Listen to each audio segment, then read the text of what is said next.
हैं, अपनी गीता पे चलते हैं। गीता सुनाते हैं और कहते हैं कि गीता को और इससे पुराण को हम जब 9 दिन में साथ साथ लेके चलते हैं तो ये कहते हैं शक्तियों की कृपा होती है और सुनाना चाहिए। देखो ये शिव पुराण तो है ही है, मोक्ष प्रदान करने वाला, और लेकिन ये गीता भगवान कृष्ण की लिखी हुई है। ये गीता भगवान कृष्ण ने बनाई हुई है। ये इन्होंने ये गीता का वर्णन किया है, इन्होंने ही इसकी रचना की है। जैसे भगवान शिव ने शिव पुराण की है। तो हमें ज्ञान कहाँ से मिलता है? ज्ञान हमें कहाँ से मिलता है? हमें गीता से मिलता है। क्यों मिलता है? कारण यही है कि धर्म की स्थापना करने के लिए और शत्रुओं का नाश करने के लिए और संत पुरुषों का उद्धार करने के लिए उन्होंने अर्जुन को खड़ा किया और अर्जुन को ज्ञान दिया, उपदेश दिए। उन्होंने कहते हैं गीता को रचना की थी। ये अर्जुन किस लिए? धर्म की स्थापना के लिए ये सारा कार्य किसने किया था? कृष्ण ने किया था। तो हमें जरूर सुनना चाहिए। कहते हैं ज्ञान कहीं मिले, कैसा भी मिले, थोड़ा मिले, बहुत मिले, कहते हैं ज्ञान तो ज्ञान ही होता है। ज्ञान जहाँ मिले ले लेना चाहिए। हमारे ये मुझे तो उनके नंबर नहीं मिल रहे हैं, जो है उसके क्या कहते हैं प्रदीप कुल्लार भैया के। मैं कहती कि ये फेसबुक पे अपना नंबर तो जो है, और ये यादव जगदीश हैं, उनसे भी मैं प्रार्थना कर रही हूँ कि फेसबुक पे नंबर भेजो जो है। तो वो कहते हैं कि देखो यहाँ पर इतनी ज्ञान की बातें जब होती हैं, ज्ञान की देना लेना होता है, तो हमें कुछ ज्ञान तो हमें मनुष्यों से ही प्राप्त हो जाता है और होना चाहिए। देखो आत्मा की शुद्धि के लिए हमें बहुत कुछ करना पड़ता है, बहुत कुछ सहना पड़ता है। जीवन में कभी समय मिला तो जरूर मैं इसकी चर्चा करूँगी। तो हम चलते हैं भगवान कृष्ण पर। तो हम भगवान कृष्ण का आह्वान करते हैं, उनकी स्तुति वंदना करते हैं, उनसे उनको प्रणाम करते हैं। करना चाहिए। तो ये सब हमारे कहते हैं हमारे धर्म का कार्य है, जो हमारे कहते हैं कि हमारे अंदर आत्मा से जो कुछ भी निकलता है भगवान के लिए, वो हमें दिल खोल के करना चाहिए। इसमें देखो कहते हैं बुरे कामों में बुराई होती है, अच्छे में नहीं होती है। अच्छी बातें हम जब करते हैं, जब हम भगवान के आस्था में लगे होते हैं, भगवान की किताबों का हम वर्णन करते हैं, हम ग्रंथों का वर्णन करते हैं, भगवान का वर्णन करते हैं, चरित्र का वर्णन करते हैं, तो इसमें से अगर कोई गलत शब्द भी निकल जाता है तो कोई परेशानी नहीं है। आज मेरे एक पैर में दर्द हो रहा है। तो चलते हैं भगवान कृष्ण को। ओम कृष्णाय नमः, ओम वासुदेवाय नमः, ओम परमात्मने नमः, ओम गोविंदाय नमो नमः, ओम राधा वल्लभाय नमः, ओम क्लीं कृष्णाय नमः, ओम क्लीं कृष्णाय नमः, ओम क्लीं कृष्णाय नमः, ओम कृष्णाय वासुदेवाय हरे परमात्मा ने तो कहता है क्लेश नाशाय गोविंदाय नमो नमः। ओम कृष्ण भगवान को प्रणाम, माँ जगदम्बा को प्रणाम, राधा रानी को प्रणाम, बोलो कृष्ण भगवान की जय। वो यादव जगदीश भी बोलते हैं, यादव जगदीश देखो इसमें बहुत कुछ लिखते हैं। हालांकि मैं देखो सबका पढ़ती हूँ, ऐसी बात नहीं है क्या नहीं पढ़ती हूँ, सबका पढ़ती हूँ। पढ़ने के बाद में देखो कभी कभी ऐसा होता है, मैं रुचि की इस बात को कहती हूँ, कभी कभी ऐसा होता है कि हमारे अंदर थोड़ा सा कोई बात हमारे दिमाग के अंदर अच्छी कोई बात कोई ज्ञान नहीं है, तो हमें ये लिख के आते हैं।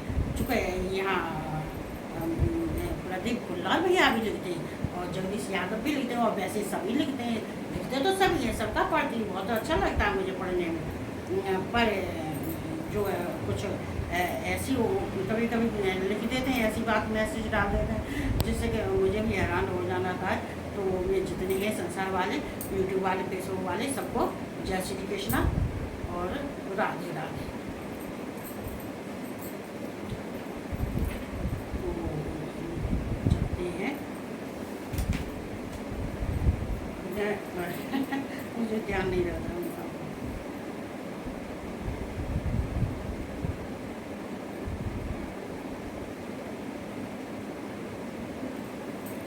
हम यहाँ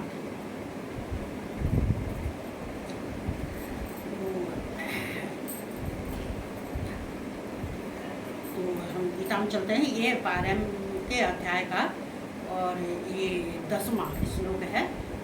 12वें अध्याय चला, 12वां अध्याय चल रहा है और इसको कहते हैं कि बस किसी दिन नागा हो जाता है तो भगवान की कृपा ही होती है, तभी हो जाता है। हो सकता है कहते होंगे कि तू आराम कर, विश्राम कर, और नहीं तो मैं नहीं छोड़ती इसको। जल्दी करने के बाद में फिर मैं वो निकालूंगी अपने गर्भ से आता है।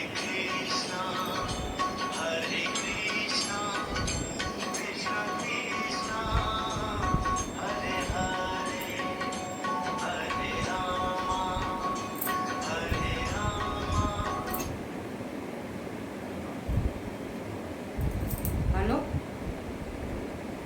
हाँ मैं, हाँ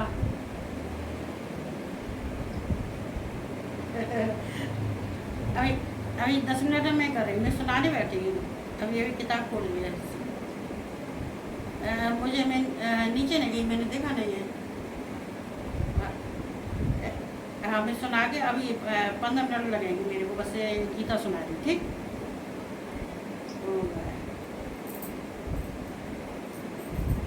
तो यहाँ सुनाते हैं। अभ्यास समर्थो मत कर्म परमो भव मथादमं कर्माण कुर्वन् सिद्धं वाप्यस से। यहाँ देखो ये भगवान कह रहे हैं कि यदि तू उपरयुक्त, मैं सही हूँ कि नहीं, हाँ मैं यही पे अनुसार, यदि तू उपरयुक्त अभ्यास में भी असमर्थ है तो केवल मेरे लिए कर्म करने के ही परायण हो जा। इस प्रकार मेरे निमित्त कर्मों को करता हुआ भी मेरी प्राप्त रूप सिद्ध को ही प्राप्त होगा। तो ये यहाँ अभ्यास का ऐसा मतलब होता है, चूँकि भगवान अर्जुन को बहुत समझाते यदि तू उपरयुक्त अभ्यास में जो उन्होंने बताया है कि तू ऐसे अभ्यास कर, ऐसे कर, यदि तू उपरयुक्त अभ्यास में भी असमर्थ, जो मैंने तुझे बताया है उस अभ्यास को अगर तू नहीं करता है, उस अभ्यास को नहीं करता है जो बार बार कहते हैं करने का नाम, तो तो केवल मेरे लिए कर्म करने के ही परायण हो जा।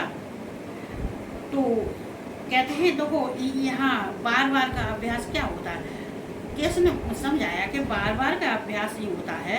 ये अर्जुन तू कहते हैं कि मेरे गुणों का श्रवण कीर्तन मनन और श्वास के द्वारा जप है, भगवत कहते हैं शास्त्रों का पठन पाठन है। ये तो मैं अभी भी बता रही, जैसे शास्त्रों का पठन पाठन है, भगवान का गुणगान है, कीर्तन है, भजन है, कहते हैं ये सब हम करने से कहते हैं। तो इसको जब हम बारंबार करते हैं तो भगवान ये कहते हैं कृष्ण कि तू बार बार अभ्यास कर, बार बार अभ्यास कर।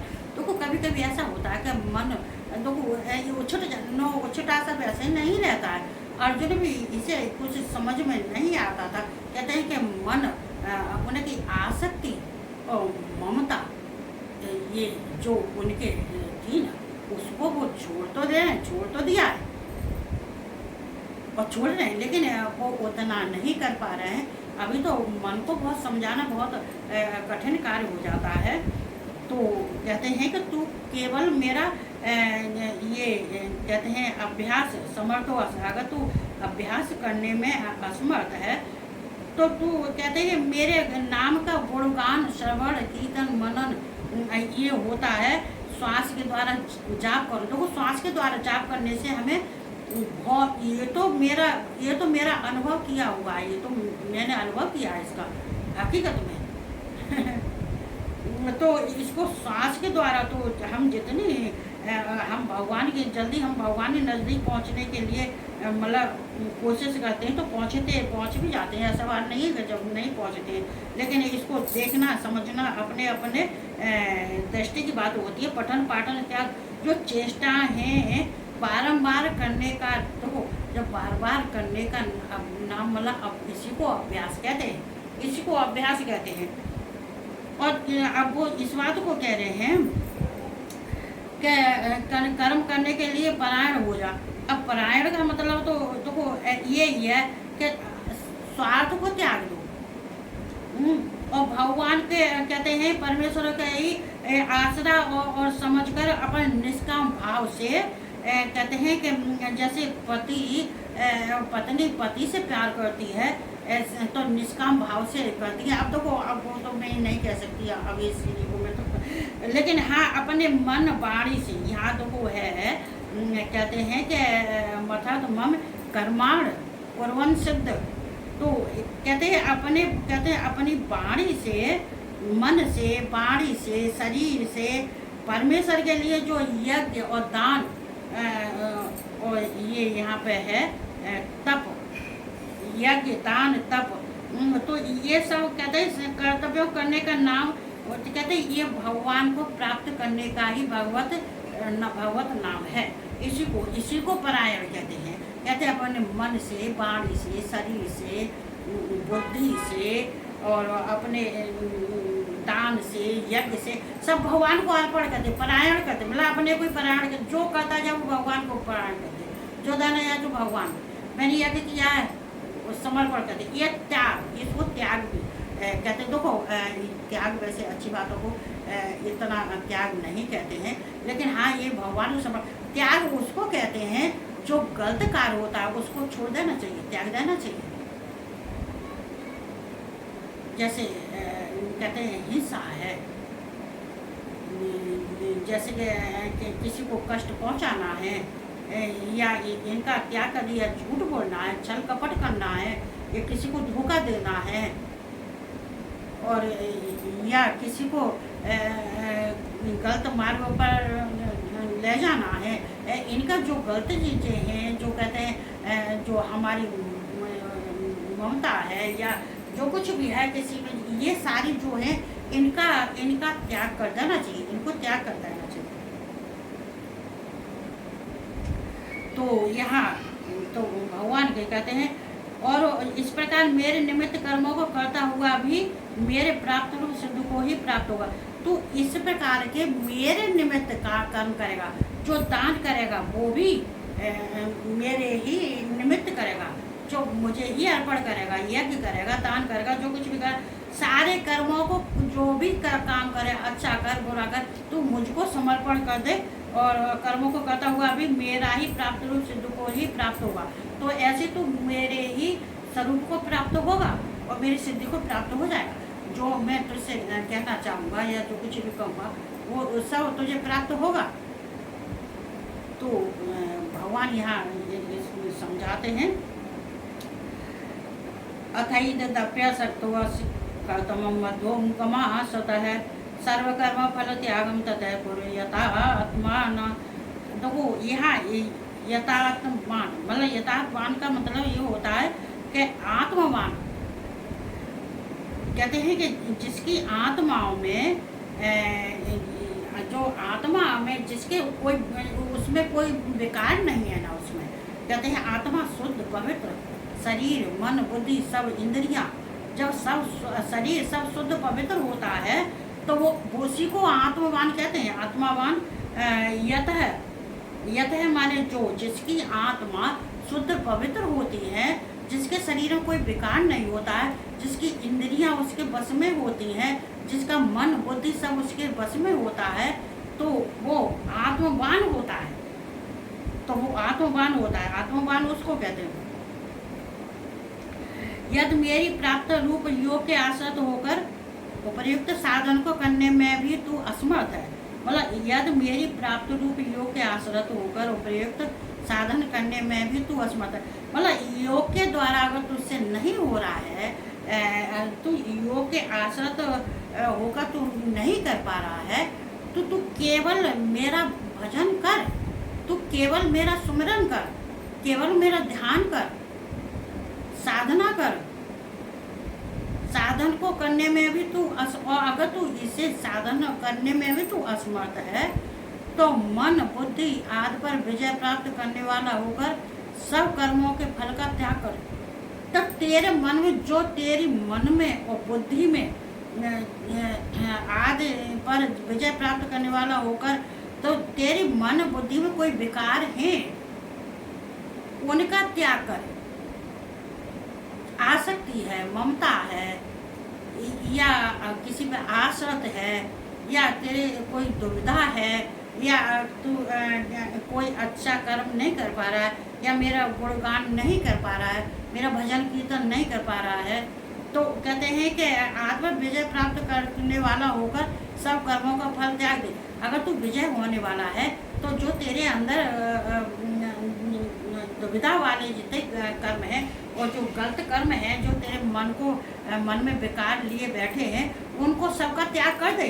और जो अच्छी बात है उनका त्याग नहीं करना चाहिए।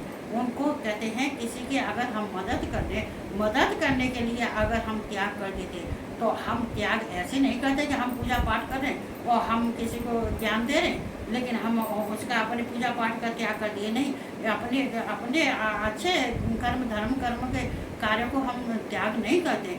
हाँ, हम दूसरों का अपने कर्म से, अपने अच्छे कर्म से, अपने अच्छे बुद्धि से, तो हम दूसरा का कल्याण कर सकते हैं, तो वो भी एक त्याग माना जाएगा। लेकिन इसका त्याग ये नहीं है कि हम अपने अच्छे कर्मों को छोड़ दें और बुरे कर्मों को हम फंस जाए, ऐसे नहीं। बुरे कर्मों का त्याग कर दो और तू मन से ही मुझे ही कर के कहते सब कर्मों के फल का त्याग कर। जो तेरे मन में विकार उत्पन्न करते हैं, जो दुविधा उत्पन्न करते हैं, जो शंकाओं से घिरा हुआ होता है, तो उसका त्याग कर दे। श्रोहे ज्ञानाभ्यास ज्ञानाध्ययनम विशस्यते ध्यान कर्म फल त्यागश्चागच्छत नरंतरम। तो यहाँ कहते हैं, भगवान कह रहे हैं कि मर्म को न जानकर किए हुए अभ्यास से ज्ञान श्रेष्ठ है। मर्म को मतलब मर्म को न जानकर जो अभ्यास से ज्ञान, कहते हैं अभ्यास से ज्ञान श्रेष्ठ है। अभ्यास तुझसे नहीं होता है तो ज्ञान से प्राप्ति करने की कोशिश कर। ज्ञान से, अभ्यास से ज्ञान श्रेष्ठ होता है। देखो भगवान यहाँ देखो ज्ञान की भी बात करेंगे, ध्यान की भी करेंगे। वैसे सब में मुझे तो ध्यान ही सबसे, कहते हैं मर्म को न जानकर किए हुए अभ्यास से ज्ञान श्रेष्ठ है और ज्ञान से मुझ परमेश्वर के स्वरूप का ध्यान श्रेष्ठ है। देखो ज्ञान से मुझ परमेश्वर के स्वरूप का ध्यान श्रेष्ठ है। देखो ध्यान में क्या होता है, ये ध्यान में ज्ञान की जरूरत नहीं है और ध्यान में अभ्यास की भी जरूरत नहीं है, ज्ञान की भी जरूरत नहीं है। अभ्यास हम ज्ञान से नहीं करते। अभ्यास मतलब ध्यान हम कैसे करते हैं, मान लीजिए हमने कहा इसका अभ्यास किया था या हमको इसका ज्ञान था, कुछ भी ज्ञान नहीं था, हमारा भाव था, हमारी चेतना जागृत हुई, हमारा भाव उमड़ा किसके प्रति, कृष्ण के प्रति, किसके प्रति, शिव के प्रति, जिसके प्रति, जिस भगवान के प्रति। ध्यान में बैठने के बाद में हमें ज्ञान की जरूरत नहीं होती है। हम भगवान के भजन में, भगवान के स्वरूप में डूब जाते हैं, फिर ज्ञान की वहाँ पर कोई महत्ता नहीं रहती है। चूँकि हम ध्यान में भगवान को सुमिरन कर रहे हैं, तो भगवान का सुमिरन करने से हम अपने बुद्धि और चेतना को अपने बस में कर लेते हैं। हमारी इंद्रियां हैं वो भी हमारे बस में है, हमारी बुद्धि वो भी हमारे बस में है, हमारा मन वाणी भी जो भी हमारे बस में है। और इसमें बस में होते हैं और ध्यानस्थ हम होते हैं, तो हमें किसी का ज्ञान नहीं होता, हमें अपना भी ज्ञान नहीं होता है। हकीकत यही है। तो अभ्यास से ज्ञान श्रेष्ठ, और ज्ञान से मुझे परमेश्वर के स्वरूप का, उनके जो स्वरूप में डूब गया है, जो स्वरूप का ध्यान कर रहा है, जो प्रेम से भाव से उनमें डूब गया है, भगवान में, उनके ध्यान में डूब गया है, उनके स्वरूप में डूब गया है, वो तो कहते हैं कि ये ज्ञान से फिर ये ध्यान श्रेष्ठ है। और ध्यान से भी सब कर्मों के फल का त्याग श्रेष्ठ है। कहते हैं और ध्यान से भी सब कर्मों के फल का त्याग। देखो अपने निष्काम भाव से काम करना चाहिए। जो काम कर रहे हैं, जो हम भगवान का ध्यान कर रहे हैं, भजन कर रहे हैं, या दान पुण्य कर रहे हैं, या यज्ञ कर रहे हैं, या जप कर रहे हैं, या तप कर रहे हैं, कुछ भी कर रहे हैं, तो निष्काम भाव से करना चाहिए। उसमें हमारे क्या कहते हैं, वो नहीं होना चाहिए, फल की हमें वहाँ में आसक्ति नहीं होनी चाहिए कि हमको इसको करने से फल मिलेगा।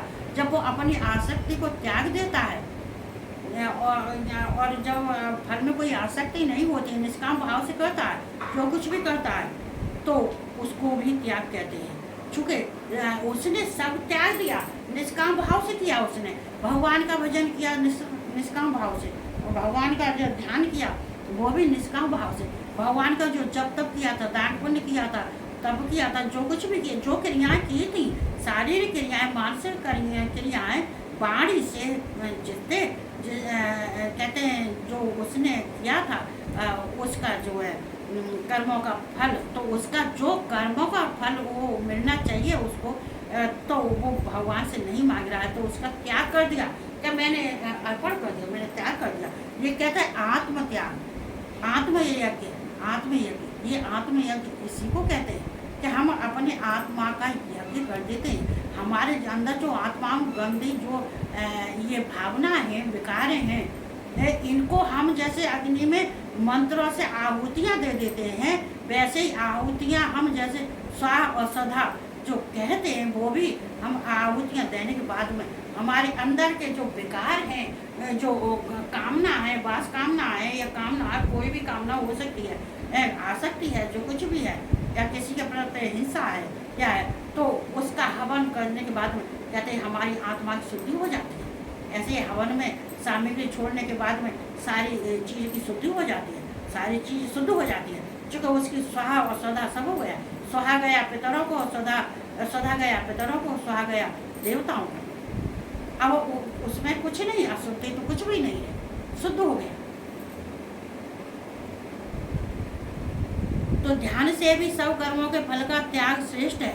त्याग तो इन सब से त्याग ही श्रेष्ठ है, चूँकि त्याग करना चाहिए। त्याग नहीं करोगे तब तक तुम्हें भगवान कुछ नहीं, भगवान कह देता है ये स्वार्थ के लिए कर रहा है, ये तो अपने मनोकामना की पूर्ति के लिए कर रहा है। इसके अंदर तो सारे गंदे विकार भरे हैं, काम वासना भरी हुई है। कहते हैं इसमें के अंदर क्रोध है, हिंसा है, ममता है, जो कुछ सब कुछ है, इसके अंदर तो सारा गंदापन भरा हुआ है। तो क्योंकि त्याग से तत्काल ही परम शांत होती है। और त्याग करने के बाद जो हम भगवान का भजन करते हैं, जो भगवान के लिए हम कहते हैं जप तप यज्ञ दान पुण्य, मन से, वाणी से, शरीर से, आत्माओं से, तो जिससे हम जो कुछ भी सब करते हैं, तो हम उसकी फल की इच्छा नहीं करते, वो उसका हम त्याग कर देते हैं, हम फल की इच्छा नहीं करते हैं। और ऐसा करने के बाद में तो अपने अंदर शांति मिलती है।